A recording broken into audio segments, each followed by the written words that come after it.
this baby hits 88 miles per hour, you're gonna see some serious shit.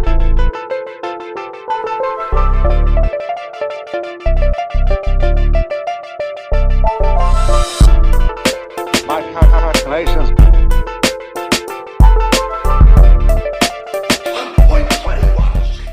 We're Slikrok Productions, and I want to have a conversation about axles. So Super ATV came out with a new line of axles. They call them the X300. These axles are made out of 300M. They put out a really cool, informative video on them, and we were reading through all the comments on the video. We've had a lot of questions come our way, and it's important to understand inertia and what 300M is and what it does. So these axles are more expensive than your regular axle, but there's a reason for that. On paper, 300M and Chromoly, there's not a lot of difference, but in real world application, there's a huge difference. So a 300M axle will absorb and will bend. It will actually, if you bind up an axle, to a certain point, it's gonna snap. We've all broke axles before. And the point of the 300M is it takes some of that strain without breaking your axle, without breaking the cup. And so that's why they cost more. The material is more money, but this goes across with, this relates to a whole bunch of other things. Like we run different bolts in most of our machines.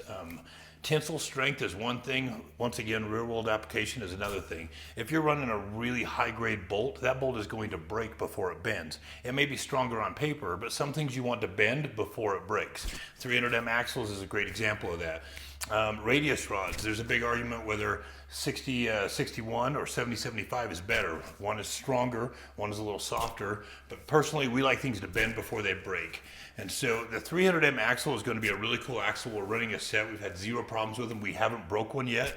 We put a lot of load on them. They've been really impressive.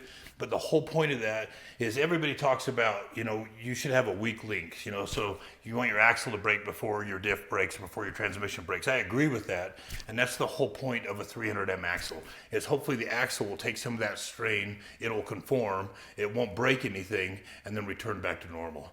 So these are expensive axles. Expensiver? Define that. All right, English major. That might not be a word, but neither is badassery, but it's staying in my vocabulary. Alrighty then. So these are expensive axles, but if you have the means, they're a hell of an upgrade. We'll catch you in the next video.